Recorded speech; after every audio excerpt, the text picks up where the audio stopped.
Hello everyone, welcome to AP maths hub. ఈ వీడియోలో AP state board కొత్తగా introduce చేసినటువంటి 7th క్లాస్ మ్యాథమెటిక్స్ టెక్స్ట్ బుక్లో first chapter large numbers around us అనే చాప్టర్లో fascinating facts about large numbers అనే topic గురించి ఈ వీడియోలో నేర్చుకుందాము. Some interesting facts about large numbers are hidden below. కొన్ని ఇంట్రెస్టింగ్ ఫ్యాక్ట్స్ ఇచ్చారు మనకు లార్జ్ నెంబర్స్ గురించి. Calculate the product or quotient to uncover the facts. Once you find the product or quotient, read the number in both Indian and American naming systems. ఇక్కడ ఇచ్చినటువంటి ఈ product కానీ లేదా division కానీ వీటిని మనం చేసిన తర్వాత క్యాలిక్యులేట్ చేసిన తర్వాత ఆ వచ్చిన నెంబర్ని ఇండియన్ సిస్టంలోను అమెరికన్ సిస్టంలోను చదవాలి. రీడ్ అంటే చదవాలి. Share your thoughts and questions about the fact with the class after you discover each number. ఆ ఈచ్ నెంబర్ని మనం క్యాల్కులేట్ చేసిన తర్వాత దీనికి సంబంధించిన ఫ్యాక్ట్స్ గురించి మీ ఆలోచనని అలానే మీకున్న క్వశ్చన్స్ని మీ క్లాస్ తోటి షేర్ చేసుకోండి అంటున్నారు. ఫస్ట్ ఇంట్రెస్టింగ్ ఫ్యాక్ట్ ఏంటో చూద్దాము. ఇక్కడ 1250 ఇంటూ 380 అన్నారు. ఈ టూ నెంబర్స్ని మల్టిప్లికేషన్ చేస్తే మనకి 4,75,000 వస్తుంది. ఇక్కడ ఉంది కదా ఆల్రెడీ. సో ఇక్కడ ఇదేంటో చూద్దాం. టాపిక్ ఈజ్ ది నెంబర్ అంటే ఇది మల్టిప్లికేషన్ చేస్తే మనకి 4,75,000 వస్తుంది. ఇది ఇండియన్ సిస్టము. ఇంటర్నేషనల్ సిస్టము లేదా అమెరికన్ సిస్టంలో అయితే 475,000 అవుతుంది అనమాట. ఇది థౌజండ్స్ ప్లేస్లో ఉంది కదా. ఇది వన్స్ పీరియడ్, ఇది థౌజండ్స్ పీరియడ్. సో 475,000 అవుతుంది. ఇండియన్ సిస్టంలో అయితేనేమో 4,75,000 అవుతుంది. ఇంతకీ ఈ నెంబర్ ఏంటి అంటే ఇక్కడ మనకు కనిపిస్తున్నాడు కదా ఒక పర్సన్. ఇతని పేరు ఇతను కీర్తనలు రాశాడనమాట. పురందర్ దాస్ అంటారు ఈయన్ని. ఈ నెంబర్ ఉన్న కీర్తనలు ఆయన రాశాడనమాట. Composed by Purandar Das according to legends. Purandar Das was a composer and a singer in 15th century. His kirtanas spanned social reform, bhakti and spirituality. భక్తిని ఆధ్యాత్మికతని పెంచే విధంగా 15th century అంటే 15వ శతాబ్దంలో ఈయన ఇన్ని లక్షల కీర్తనలు రాశాడనమాట. He systemized methods for teaching Carnatic music which is followed by the present day. ఇప్పటికీ కూడా కర్ణాటక మ్యూజిక్, కర్ణాటక సంగీతం అంటారు కదా, కర్ణాటక సంగీతాన్ని బోధించడానికి ఆయన ప్రతిపాదించినటువంటి పద్ధతుల్ని ఉపయోగిస్తున్నారంట. సో ఇక్కడ మనకి ఈ ఇన్సిడెంట్కి సంబంధించి ఇతను ఏం ఆలోచిస్తున్నాడో ఇక్కడ ఇచ్చారు. How many years did he live to compose so many songs. ఇన్ని సాంగ్స్ అతను కంపోజ్ చేశాడు అంటే అతను ఎన్ని సంవత్సరాలు బతుకుంటాడు అని ఆలోచిస్తున్నాడు. At what age did he start composing songs. So మనకు పుట్టగానే ఏమీ కీర్తనలు రాయలేదు కదా, అతను ఎన్ని సంవత్సరాలు అప్పుడు ఆ సాంగ్స్ని కంపోజ్ చేయడం స్టార్ట్ చేశాడు అనేది ఇంకొక క్వశ్చన్ అనమాట. If he composed 4,75,000 songs, how many songs per year did he have to compose. ఇన్ని సాంగ్స్ రాయడానికి అతనికి ఎన్ని సంవత్సరాలు పట్టుంటుంది అంటున్నాడు. ఇంకా మనం వీటి గురించి ఇంకా ఏం ఆలోచన చేయొచ్చు అంటే మనకి చాప్టర్ స్టార్టింగ్లోనే ఉంది కదా, 1,00,000 వెరైటీస్ ఆఫ్ రైస్ ఉన్నప్పుడు రోజుకి ఒక వెరైటీ కనుక తిన్నట్లయితే ఎన్ని ఇయర్స్ పడుతుంది, రోజుకి 2 వెరైటీస్ రైస్ కనుక ట్రై చేస్తే ఎన్ని ఇయర్స్ పడుతుంది, రోజుకి 3 వెరైటీస్ ఆఫ్ రైస్ కనుక ట్రై చేసినట్లయితే అన్ని రకాలు మనం టేస్ట్ చేయడానికి ఎన్ని ఇయర్స్ పడుతుంది అని మనం క్యాల్కులేట్ చేశాం కదా. అలానే రోజుకి ఒక సాంగ్ రాసినట్లయితే ఈ 4,75,000 సాంగ్స్ రాయడానికి ఎన్ని ఇయర్స్ పడుతుంది, రోజుకి 2 సాంగ్స్ కంపోజ్ చేసినట్లయితే ఈ సాంగ్స్ అన్నీ కంపోజ్ చేయడానికి ఎన్ని ఇయర్స్ పడుతుంది, లేదా 4,75,000 సాంగ్స్ రాయడానికి 100 ఏళ్ళు కనుక పట్టినట్లయితే అతనికి రోజుకి ఎన్ని సాంగ్స్ రాసుంటాడు. ఇట్లాగా మనం రకరకాల క్వశ్చన్స్ మీ ఫ్రెండ్స్తో షేర్ చేసుకోవచ్చు. నెక్స్ట్ ఇంకో లార్జ్ నెంబర్ గురించి ఇచ్చారు. 2,100 ఇంటూ 70,000. ఇలా జీరోస్ వచ్చినప్పుడు మనం మల్టిప్లికేషన్ చేయకుండా ఈజీగా చేయొచ్చు అనమాట. ముందు జీరోస్ పక్కన పెట్టేసి నెంబర్స్ మాత్రమే మల్టిప్లికేషన్ చేయండి. 21 ఇంటూ 7 అంటే 147 అవుతుంది. 147. మొత్తం ఎన్ని జీరోస్ ఉన్నాయి? 1 2 3 4 5 6 జీరోస్ ఉన్నాయి. సో 6 జీరోస్ రాసుకొని ఫస్ట్ దీన్ని ఇండియన్ సిస్టంలోను నెక్స్ట్ దీన్ని ఇంటర్నేషనల్ సిస్టంలోను చదవాలంట. సో ఇంకొకసారి కూడా రాద్దాం. మొత్తం 6 జీరోస్. ఇది ఇంటర్నేషనల్ సిస్టమ్. ఇండియన్ సిస్టంలో వచ్చేటప్పటికి once period, thousands period, lakhs period, crores period. 14 crores 70 lakhs అవుతుంది. అలాగే ఇంటర్నేషనల్ సిస్టమ్ వచ్చేటప్పటికి ఇది ones period, thousands period, millions period 147 millions అవుతుంది. ఇది ఇంతకీ ఏంటి లార్జ్ నెంబర్ అంటే is the appropriate distance in kilometers. ఇదంటే డిస్టెన్స్ అంట కిలోమీటర్స్లో. Between the earth and sun, సన్కి ఎర్త్కి మధ్య ఉన్న డిస్టెన్స్ అంట ఇది. The distance keeps varying throughout the year. ఒక ఇయర్లో మారుతూ ఉంటుందంట. ఇయర్ మొత్తం మీద ఇదే డిస్టెన్స్ ఉండదు, మారుతూ ఉంటుంది. The forest distance is about 152 millions kilometres. Distance మారడం ఏంటి? సన్కి ఎర్త్కి డిస్టెన్స్ ఫిక్స్డ్గా ఉండాలి కదా, డిస్టెన్స్కి ఎందుకు మారుతుంది అంటే ఈ సన్ చుట్టూ ఎర్త్ అనేది ఎలిప్టికల్ షేప్లో తిరుగుతూ ఉంటుంది. రౌండ్ షేప్లో అంటే సర్కిల్ షేప్లో కనుక తిరిగినట్లయితే కనుక మనకి డిస్టెన్స్ అనేది ఈక్వల్గా ఉంటుంది. ఇది సెంటర్ అవుతుంది. సర్కిల్ షేప్లో ఉన్నట్లయితే మొత్తం డిస్టెన్స్ ఒకటే కాబట్టి ఎప్పుడు కూడా ఫిక్స్డ్గా ఉంటుంది డిస్టెన్స్. కానీ ఏ షేప్లో తిరుగుతుంది? ఇలా ఎలిప్టికల్ షేప్లో తిరుగుతుంది అనమాట. ఇలా తిరిగినప్పుడు ఇక్కడ సన్ను ఇది ఈ షేప్లో ఎర్త్ తిరుగుతున్నప్పుడు ఇక్కడ ఉన్నప్పుడు సన్కి ఎర్త్కి డిస్టెన్స్ ఎక్కువ ఉంటుంది. అదే ఇక్కడికి వచ్చినప్పుడు ఈ రెండింటికి మధ్య డిస్టెన్స్ తక్కువ ఉంటుంది అనమాట. కాబట్టి మనకి త్రూ అవుట్ ది ఇయర్ మొత్తం ఒకే డిస్టెన్స్ లేకుండా వ్యారీ అవుతుంది, అంతే చేంజ్ అవుతుంటుంది అనమాట. సో ఫారెస్ట్ డిస్టెన్స్ అన్నిటికంటే ఎక్కువ డిస్టెన్స్ ఎంత అంటే 150 మిలియన్స్. సో ఇక్కడ నుంచి ఇలా ఎలిప్టికల్ డిస్టెన్స్లో తిరిగేటప్పుడు డిస్టెన్స్ ఎంత అంటే 150 మిలియన్ కిలోమీటర్స్ అవుతుంది. ఇలా దగ్గరగా వచ్చినప్పుడేమో 147 మిలియన్స్ అనమాట.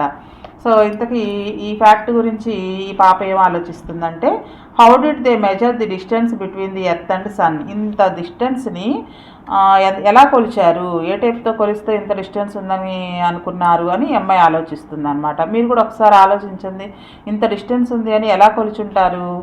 మీరు మీ సైన్స్ టీచర్ని అడిగి తెలుసుకోండి. నెక్స్ట్ ఇంకొక ఫ్యాక్ట్, 6400 ఇంటూ 62,500 ఈ 2 నెంబర్స్ని మల్టిప్లికేషన్ చేయాలి. ఈ 2 నెంబర్స్ని మల్టిప్లికేషన్ మొత్తం 4 జీరోస్ ఉన్నాయి కాబట్టి ముందు 4 జీరోస్ రాసేసుకోవచ్చు. 400 మిలియన్స్ వస్తుంది. 400 మిలియన్స్ ఇది ఇంటర్నేషనల్ సిస్టము. ఇండియన్ సిస్టమ్ కనుక అయినట్లయితే 3 జీరోస్ 2 జీరోస్ 2 జీరోస్ మొత్తం thousands periods, lakhs periods, crores period 40 crores అవుతుంది అనమాట. ఇక్కడ 40 crores లేదా 400 మిలియన్స్. ఏంటి ఇంతకీ ఈ నెంబర్ అంటే is the average number of litres of water the Amazon river discharges into the Atlantic ocean every second. ప్రతి సెకండ్కి కూడా అమెజాన్ నది ఇంత వాటర్ని, ఇన్ని లీటర్స్ ఆఫ్ వాటర్ని అట్లాంటిక్ ఓషన్లోకి వదులుతూ ఉంటుందంట. సో ఇంత వాటర్ ప్రతి సెకండ్కి వదులుతుంది కాబట్టి the river flow into the Atlantic is so much that drinkable fresh water is found even 160 kilometers into the open see. మనకి నదిలో నీళ్లు సముద్రంలో కలిసిన తర్వాత సముద్రం నీళ్లు ఉప్పగా ఉంటాయి కాబట్టి అవి కూడా ఉప్పగానే మారుతాయి. కానీ సెకండ్కి ఇన్ని లీటర్స్ అమెజాన్ నది అట్లాంటిక్ ఓషన్లో విడుదల చేయడం వల్ల ఆ అట్లాంటిక్ ఓషన్లో 160 kilometers దూరం వెళ్ళినప్పటికీ కూడా ఆ నీరు తాగడానికి వీలుగానే ఉంటుందంట. అంటే ఉప్పగా ఉండవు అనమాట, సాల్టీగా మారకుండా ఫ్రెష్ వాటర్ లాగే ఉంటాయంట. నెక్స్ట్ ఇక్కడ ఒక ట్రైన్ పిక్చర్ కనిపిస్తుంది. దీని ఇక్కడ డివిజన్ ఇచ్చారు కాబట్టి ఫస్ట్ డివైడ్ చేద్దాము. 13,9,530 బై 150. 0కి 0 క్యాన్సిల్. 15 9s 135, 4 మిగులుతుంది. 5 దించుకుంటే 45, 15 3s. అలాగే ఇంకొక 2 zeros ఉంటాయి, అంటే 9,300 అనమాట. ఏంటి 9,300 దేని గురించిది? 9,300 is the distance in kilometres of the longest single train journey in the world. So okay train journey అనమాట, అంటే మధ్యలో ఎక్కడా కూడా ఆగకుండా ఈ 9,300 kilometers ఒకే జర్నీలో ట్రైన్ ట్రావెల్ చేస్తుందంట. The train runs in Russia between Moscow and Vladivostok. రష్యాలో అంట ఈ ట్రైన్ జర్నీ.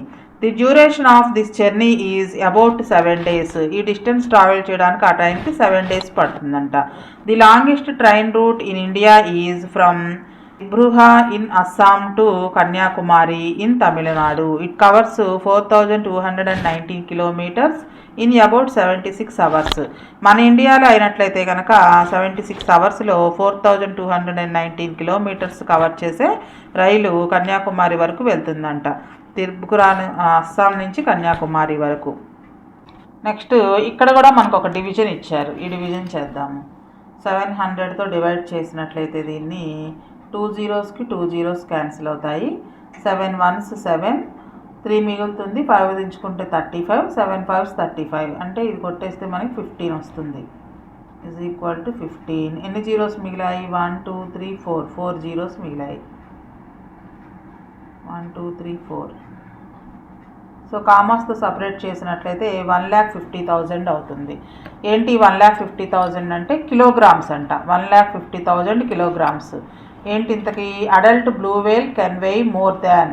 బ్లూ వేల్ అంటే మన సముద్రంలో ఉంటుంది కదా, నీలి తిమింగలం అంటాము. ఈ అడల్ట్ అంటే పెద్దది. పెద్ద నీలి తిమింగలం యొక్క వెయిట్ 1,50,000 kgs ఉంటుందంట. A new born blue whale weighs around 2,700 kgs. అప్పుడే పుట్టినటువంటి blue whale weight 2,700 kgs, which is similar to the weight of an adult hippopotamus. Hippopotamus పెద్దదైనటువంటి హిప్పోపోటమస్ వెయిట్కి ఈక్వల్ అంట అప్పుడే పుట్టినటువంటి blue whale weight. The heart of the blue whale was recorded to be nearly 700 kgs. ఈ blue whale యొక్క heart 700 kgs weight ఉంటుంది. The tongue of a blue whale weighs as much as an elephant. ఆ blue whale యొక్క నాలుక అనేది ఏనుగంత బరువు ఉంటుందంట. Blue whales can eat up to 3,500 kgs of krill every day. So ఒక్కొక్క బ్లూ వేలు ప్రతిరోజు 3,500 kgs క్రిల్ని తింటుంది. అంటే సముద్రంలో దొరికే చిన్న చిన్న చేపలు ఉంటాయి కదా, అవన్నమాట. 3,500 kgs వెయిట్ ఉన్నటువంటి క్రిల్ని తింటుందంట. The largest known land animal Argentinosaurus is estimated to weigh 90,000 kgs.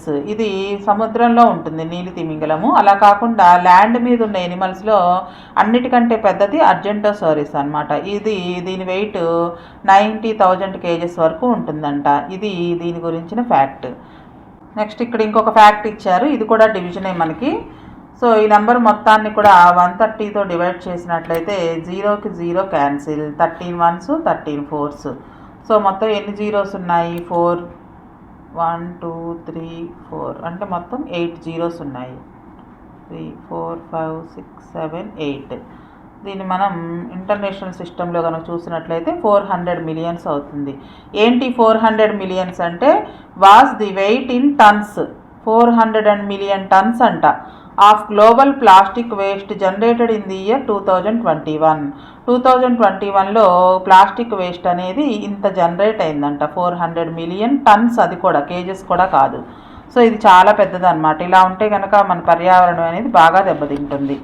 Next large number fact ఇంకొకటి. In a single gram of healthy soil there can be 100 million to 1 billion bacteria. Healthy soil అంటే మట్టి అనమాట. 1 gram మట్టి, gram అంటే ఎంత wait ఉంటుంది? మన చేతితో ఇలా తీసుకుంటే కనుక చిటికెడు అంటాం కదా, అలాంటిది అనమాట. అంత వెయిట్ ఉన్న మట్టిలో 100 మిలియన్స్ నుంచి 1 బిలియన్ బ్యాక్టీరియా ఉంటుందంట. ఈ బ్యాక్టీరియా వల్ల మనకి ఉపయోగం ఏంటి? And 1 lakh to 1 million fungi అంటే ఫంగస్ కూడా ఉంటుంది. Which can support plants growth and health. ఇవి 100 మిలియన్ లేదా 1 billion bacteria, 1 lakh to 1 million fungi, ఇవన్నీ కూడా ప్లాంట్స్ యొక్క పెరుగుదలకి అలాగే అవి ఆరోగ్యంగా ఉండడానికి ఉపయోగపడతాయి అంట. ఇన్ని మిలియన్స్ బ్యాక్టీరియా ఉన్న సంగతి మనకి అసలు తెలియదు.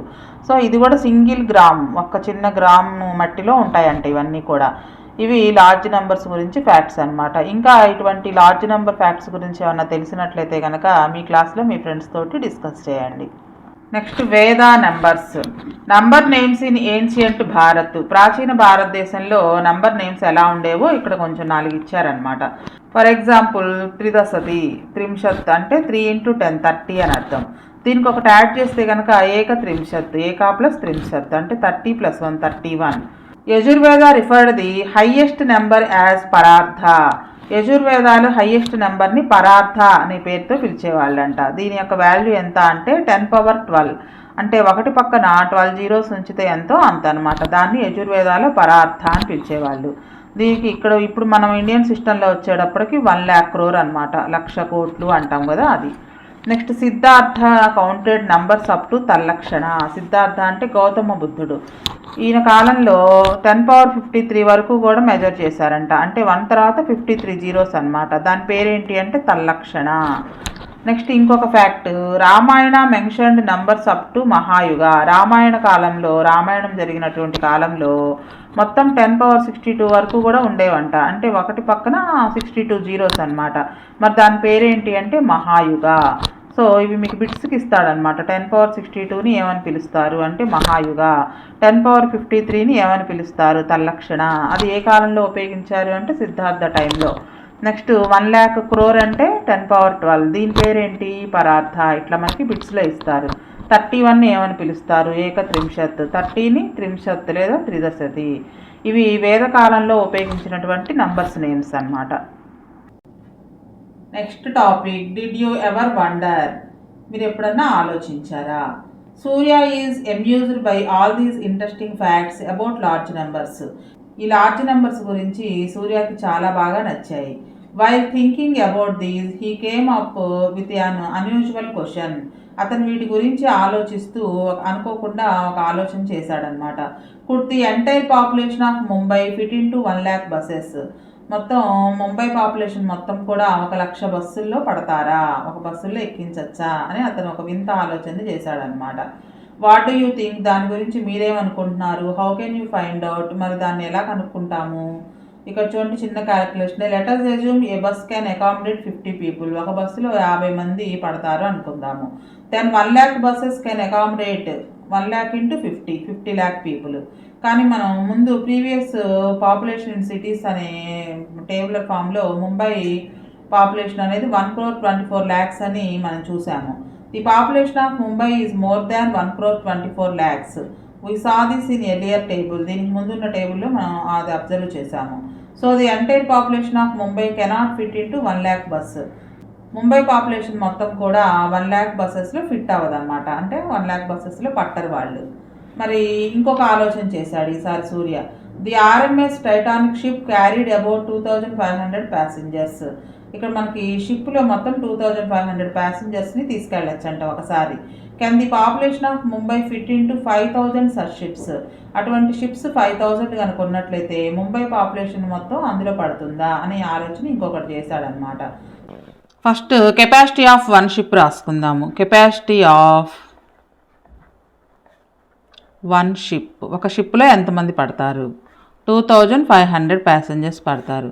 సో పాపులేషన్ ఆఫ్ ముంబై మనం ఆల్రెడీ ప్రీవియస్ టేబుల్లో చూసాము. Population of Mumbai is equal to 1,24,00,000. So ఇటువంటి షిప్స్ 5,000 ఉన్నాయంట. Capacity of 5,000 ships is equal to 5,000 into ఒక్కొక్క షిప్లో 2,500 మెంబర్స్. 25 5s 125. ఇక్కడ ఒక 3 zeros, ఇక్కడ ఒక 2 zeros. మొత్తం 1,25,00,000 అనమాట. So population of Mumbai 1,24,00,000. ఇక్కడ మనకు వచ్చింది 1,25,00,000. కాబట్టి 5,000 షిప్స్లో ముంబై పాపులేషన్ మొత్తం కూడా సరిపోతుంది. Inspired by this strange questions Rakshita wondered. ఇటువంటి క్వశ్చన్స్ తోటి రక్షిత ఆశ్చర్యపోయి తను కూడా ఒకటి ఆలోచించిందనమాట. If I could travel 100 kilometers every day could I reach the moon in 10 years. నేను కనుక ప్రతిరోజు 100 kilometers కనుక ట్రావెల్ చేసినట్లయితే 10 yearsలో నేను మూన్ని చేరుకోగలనా అని రక్షిత ఆలోచించింది. The distance between the earth and moon is 3,84,400 kilometers. ఇది ఎర్త్కి మూన్కి మధ్య ఉన్న డిస్టెన్స్. రక్షిత ఆలోచించింది కరెక్టో కాదో చెక్ చేద్దాం. How far would she have travelled in a year. ఒక ఇయర్లో తను ఎంత దూరం ట్రావెల్ చేస్తుంది. How far would she have travelled in 10 years. ఇక్కడ మనం క్యాల్కులేట్ చేద్దాము. రోజుకి 100 kilometers ట్రావెల్ చేసినట్లయితే 1 yearలో ఎంత ట్రావెల్ చేస్తుంది అంటే 1 yearలో 365 days ఉంటాయి. 365 into 100 మొత్తం 36,500 kilometers డిస్టెన్స్ ట్రావెల్ చేస్తుంది. సో ఇదే 10 yearsలో ఎంత ట్రావెల్ చేస్తుంది అంటే ఈ 36,500ని 10తో మల్టిప్లికేషన్ చేస్తాం. ఇది 1 yearది కదా, 10 years అంటే 10తో మల్టిప్లికేషన్ చేయాలి. 3,65,000 kilometers అవుతుంది. మూన్కి ఎర్త్కి మధ్య దూరము 3,84,400 kilometers. ఇక్కడ రక్షిత వచ్చేటప్పటికి 3,65,000 kilometers దూరం ట్రావెల్ చేస్తుంది. So it is not easier to perform these calculations in stages. You can use this method for all large calculations. ఇటువంటి లార్జ్ క్యాలిక్యులేషన్స్ అన్నిటికీ కూడా ఇలా ముందు 1 ఇయర్ కనుక్కొని తర్వాత 10 ఇయర్స్కి అలా కనుక్కున్నట్లయితే మనకి ఈజీగా ఉంటుందంట.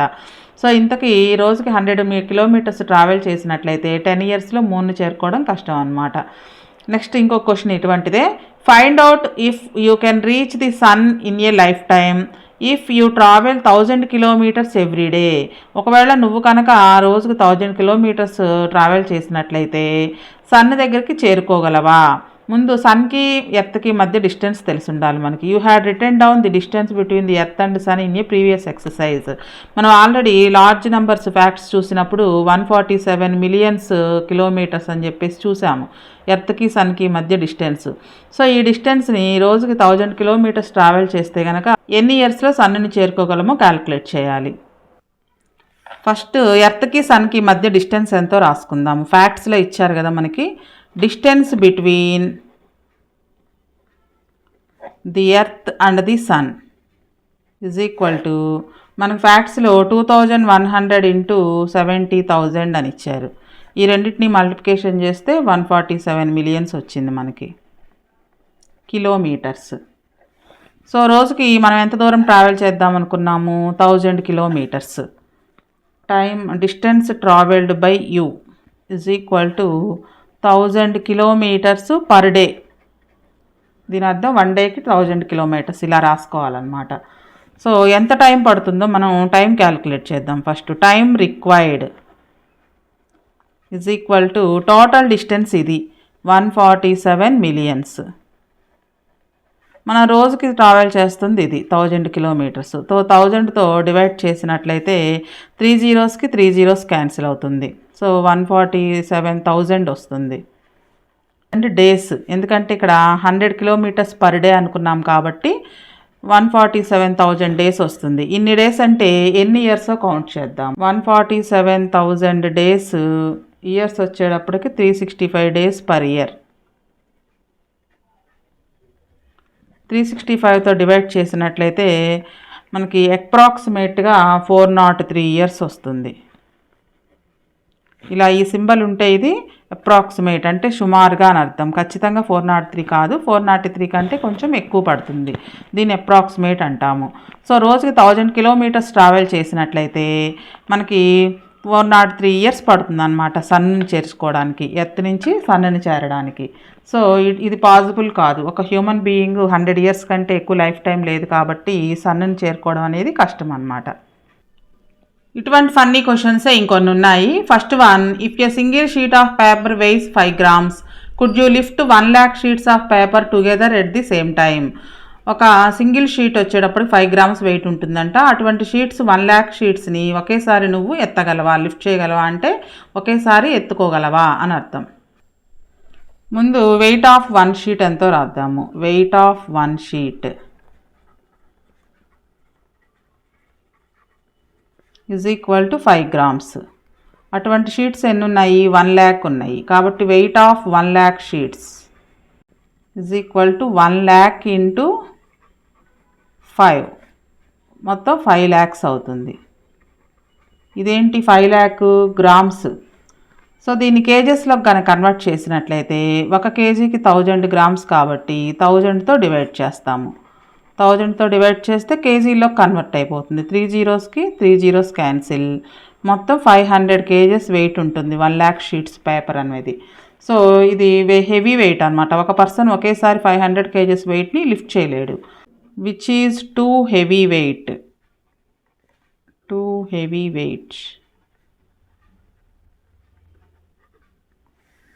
So we could not lift 1 lakh sheets together. ఒకేసారి 1 lakh షీట్స్ని మనం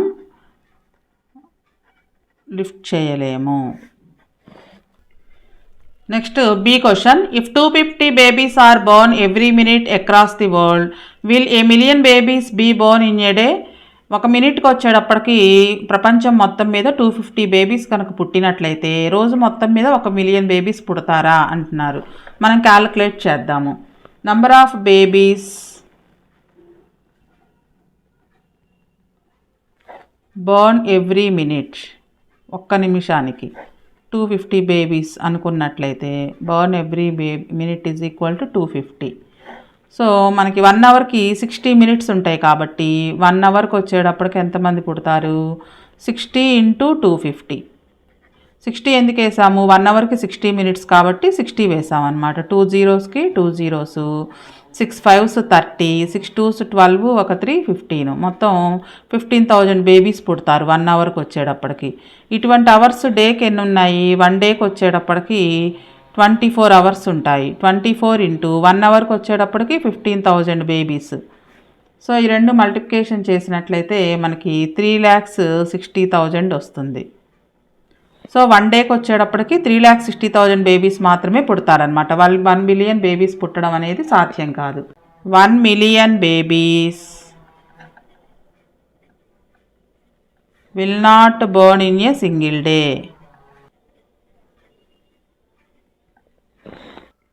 ఇటువంటిదే ఇంకో question. Can you count 1 million coins in a day? ఒక డేలో మనం 1 మిలియన్ కాయిన్స్ని కౌంట్ చేయగలమా? Assume you can count 1 coin every second. ప్రతి సెకండ్కి ఒక కాయిన్ కనుక కౌంట్ చేసినట్లయితే 1 మిలియన్ కాయిన్స్ని ఒక డేలో కౌంట్ చేయగలమా అని అడుగుతున్నారు. సో ఫస్ట్ ఒక సెకండ్కి వచ్చేటప్పటికి ఒక coin. Time taken to count 1 coin is equal to 1 second. So 1 సెకండ్లో 1 కాయిన్ అయితే కనుక 60 సెకండ్స్లో ఎన్ని కాయిన్స్ కౌంట్ చేయగలం? 60 సెకండ్స్లో 60 కాయిన్స్. సో 60 సెకండ్స్ అంటే 1 మినిటే కదా. అటువంటి మినిట్స్ 1 అవర్కి వచ్చేటప్పటికి ఎన్ని ఉంటాయి? 1 అవర్కి వచ్చేటప్పటికి 60 మినిట్స్ ఉంటాయి. 60 మినిట్కి వచ్చేటప్పటికి ఇది 60 సెకండ్స్ అన్నా లేదా 1 మినిట్ అన్నా ఒకటే. 1 మినిట్ అన్నా 60 సెకండ్స్ అన్నా 60 కాయిన్స్. సో 1 అవర్కి 60 మినిట్స్ ఉంటాయి కాబట్టి 60 × 1 మినిట్కి 60 కాయిన్స్, మొత్తం 3,600 కాయిన్స్ ఒక 1 అవర్కి మనం కౌంట్ చేయగలము. సో ఇటువంటి అవర్స్ డేలో ఎన్ని ఉంటాయి? 1 డేకి వచ్చేటప్పటికి 24 అవర్స్ ఉంటాయి. 24 అవర్స్ × 3,600, 24 × 3,600 మల్టిప్లికేషన్ చేసినట్లయితే 86,400 కాయిన్స్ వస్తాయి మొత్తం. సో మనం 1 డేలో 1 మిలియన్ కాయిన్స్ అయితే కౌంట్ చేయలేము. మరి 1 మిలియన్ కాయిన్స్ కౌంట్ చేయాలి అంటే ఎన్ని డేస్ పడుతుంది అంటే 1 మిలియన్ రాసుకుందాం first. 1 million coins divided by రోజుకి ఇన్ని అనమాట, 86,400. సో దీన్ని డివైడ్ చేసినట్లయితే మనకి అప్రాక్సిమేట్గా 12 డేస్ వస్తుంది. సో 1 మిలియన్ కాయిన్స్ని కౌంట్ చేయాలి అంటే మనకి 12 డేస్ టైం పడుతుంది. 1 డేకి అయితే కనుక 86,400 కాయిన్స్ని మాత్రమే మనం కౌంట్ చేయగలము. నెక్స్ట్ వీడియోలో ఫిగర్ ఇట్ అవుట్ 1.5లో ఉండే ప్రాబ్లమ్స్ ఎలా చేయాలో నేర్చుకుందాం.